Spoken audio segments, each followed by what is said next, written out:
veterans of the Army, Navy of the United States, on this day, which commemorates the end of fighting between human beings in a world war, it is, I think, permissible for me to search far back in the history of civilization in order to visualize important trends.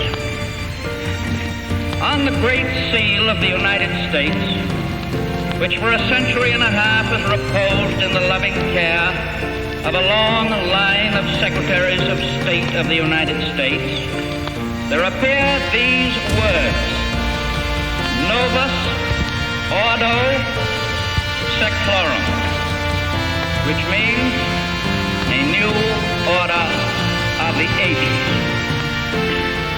In almost every century since the day that recorded history began, people have thought, quite naturally, that they were creating or establishing some kind of a new order of the ages.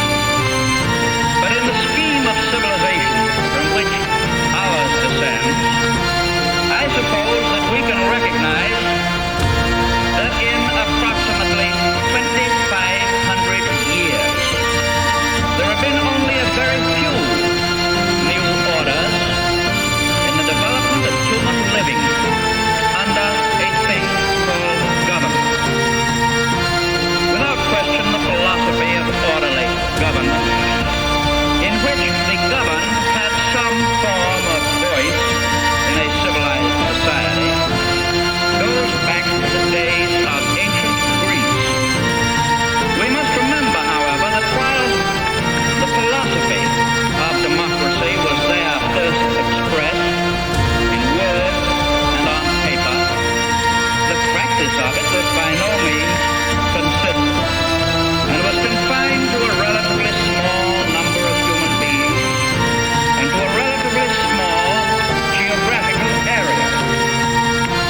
Then we came to the age of Rome, an age of a strange admixture of elections and laws, military conquest and personal dictatorship. It was an age which extended the civilization of the period to the greater part of the then known world.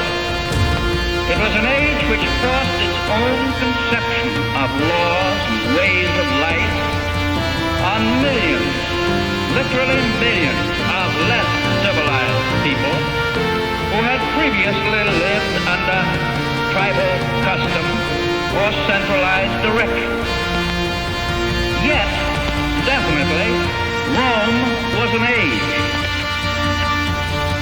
With the collapse that followed, with the overrunning of Europe by vast population movements from further east, orderly progress deteriorated for a number of centuries.